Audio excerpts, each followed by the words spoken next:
Hi, for Chapter 8, I'm going to break away from the book for a moment. In Chapter 8, we are talking about making composite or index measures. And what a composite or index measure is you're taking multiple variables that are tapping into the same overarching concept, and you're combining them together in order to get a more thorough and comprehensive measure of a certain concept that you're looking at. So unlike recoding where we're collapsing within a variable, an individual variable, composite measures are combining multiple variables together in order to get a more thorough measure. So in the book, they do a really kind of goofy way of making an index or making a composite, and oftentimes that only works if you have what we call a dichotomous variable. And a dichotomous variable is one that only has two categories. So it's oftentimes male or female or yes or no. And most of our variables in social science is not like that, particularly when we're doing index. If you think about a traditional Likert scale survey, so the scale that you do or the survey that you do at the end of every semester about teaching evaluations, it usually has 5 categories. It'll ask you a series of questions and they will all be measured strongly disagree, disagree, neutral, agree, or strongly agree. So the way the book has you making index measures won't work in that scenario. It would only work if it said agree or disagree. So I'm going to teach you a way to make an index or composite measure that works both for dichotomous variables and for variables who have more categories. Okay, so in this example, in the GSS, you can see that there are multiple questions that ask about abortion. There's 7 questions here. We are going to make a composite out of 6. We're going to leave this abortion for any reason out because that kind of encompasses all these other reasons that people may support or not support abortion. So we're going to leave this out and make a composite measure out of 6 measures here. Okay, and so what we're going to make our composite out is if a person supports an abortion because there's a strong chance of a serious defect, if the woman's health is seriously endangered, if the woman is married and wants no more children, if the woman is low income and can't afford more children, if the woman is pregnant as a result of rape, or if the woman is single and not married. So the first thing before we make a composite is we have to make sure all these variables are measured in the same manner.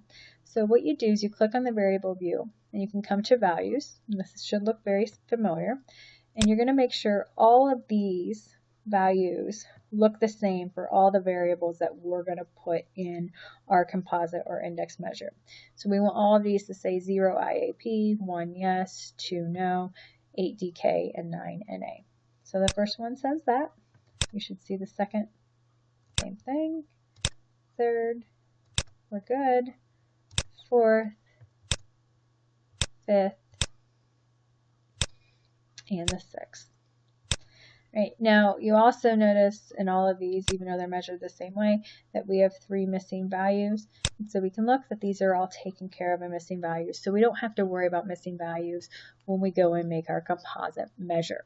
So now that we know the 6 variables or the number of variables we're going to use and that they're all measured the same way, we can go in and make our scale.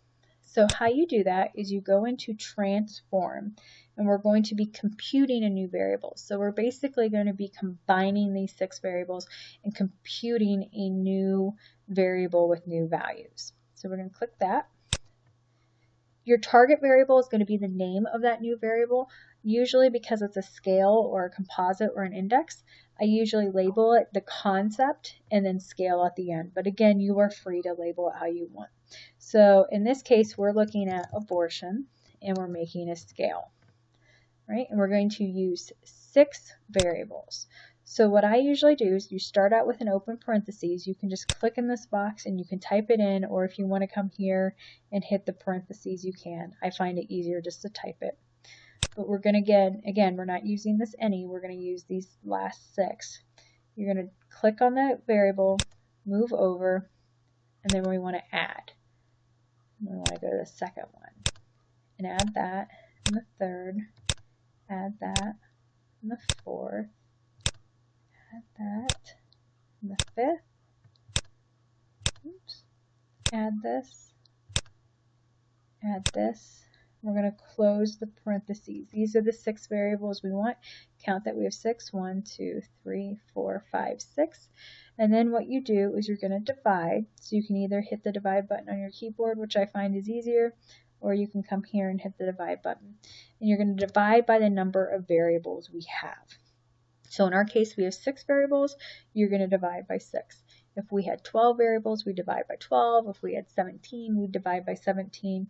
But it's really important you divide by the number of variables you have. Because you're doing this division, it's also very important that you make sure when you're doing the addition of all these variables that you have them surrounded by these parentheses, the parentheses at the beginning and the parentheses at the end.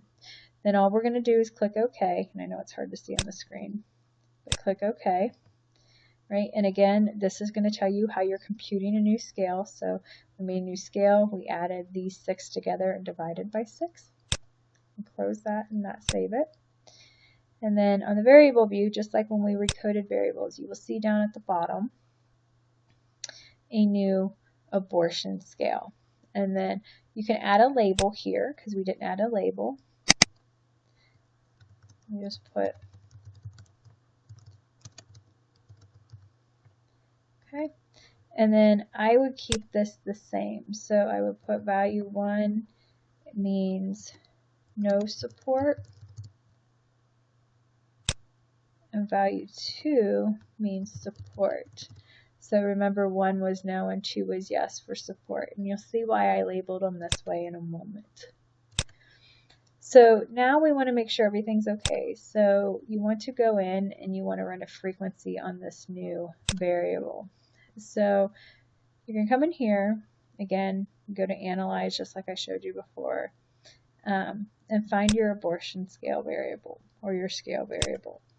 Click that over and click OK. And I know this looks really goofy right now, but what's happened is the no support would actually be 1. Right here, oops, sorry, it's still attached. The no support would be 1 and this would be value 2. And this means that 78 people, if they scored a 2, that means they scored 2 on everything and we divided it by 6, they still got a 2. So that means they supported for all 6 of those reasons, right? 78 people did that. If they scored a 1 or said no for all of those reasons and was divided by 6, they would get a 1 still. So 349 people don't support abortion for any reason. And then these are people who kind of vary, who support some and don't support more. Now, the closer this number is to 1, it means the less they support, right? The closer they are to no, because remember, no support was 1. The closer they are to 2 means the more support they had. If they're smack dab in the middle, it means that they supported for 3 of the measures or half of the measures, and then they didn't support for the other half of the measures. Now, the reason we do it this way is, say the scale was 1 through 5 instead of 1 and 2. Again, close, and it was 1 was strongly disagree and 5 was strongly agree. If you saw somebody score all 1s, it meant they scored strongly disagree on all 5 measures. If they scored a 5, it means they scored strongly agree on all the measures. And the closer you got to those extremes, it means the more they either agreed or disagreed. So this just gives you more information and lets you also use non-dichotomous measures when you're making a scale. I know this one was a little tricky, so I'm expecting some of you may have questions, and if you do, that is fine. Again, feel free to call or email me. You will have to make a scale on your quiz.